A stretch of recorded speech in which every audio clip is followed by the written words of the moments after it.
এদেশের মানুষদের উপরে কর্ণাটকের সেন রাজারা যখন আমাদের উপরে একটি শোষণের জুলুমতন্ত্র কায়েম করেছিল, তখন এ বাংলার আপামর জনতার মুক্তির জন্য এসেছিল ইখতিয়ার উদ্দিন মোহাম্মদ বিন বখতিয়ার খিলজি।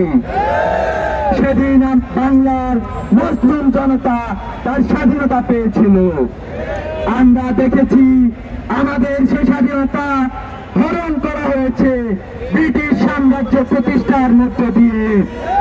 আমাদের দীর্ঘ লড়াইয়ে 190 বছরের লড়াইয়ের পরে শত সহস্র জীবনের বিনিময়ে আমরা 1947 সালে আরেক স্বাধীনতা অর্জন করেছিলাম। কিন্তু আমরা এরপরেও দেখেছি আমাদের দেশের মুসলিম সমাজ, মুসলিম জনতা আবারও জুলুমের শিকার হয়েছে। আবারও আমাদেরকে 71 সালে লড়াই করে আমাদের স্বাধীনতা অর্জন করতে হয়েছে।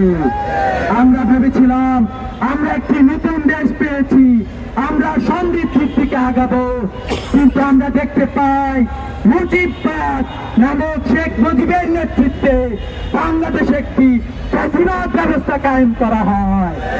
বাংলাদেশের মানুষের সকল ধরনের মৌলিক অধিকারকে হরণ করা হয়। আমরা দেখতে পাই কালের পরিক্রমায় 90 আমাদের উপরে আবারও ফ্যাসিবাদী, আবারও স্বৈরাচার আমাদের উপরে চেপে বসে। সর্বশেষ আমরা দেখতে পাই আওয়ামী শেখ হাসিনার নেতৃত্বে বাংলাদেশের মানুষের উপরে ভারতের শাসন চাপিয়ে দেওয়া হয়। আমরা বলতে চাই যে শেখ হাসিনা হচ্ছে ভারতের প্রক্সি ছিল এই বাংলাদেশে।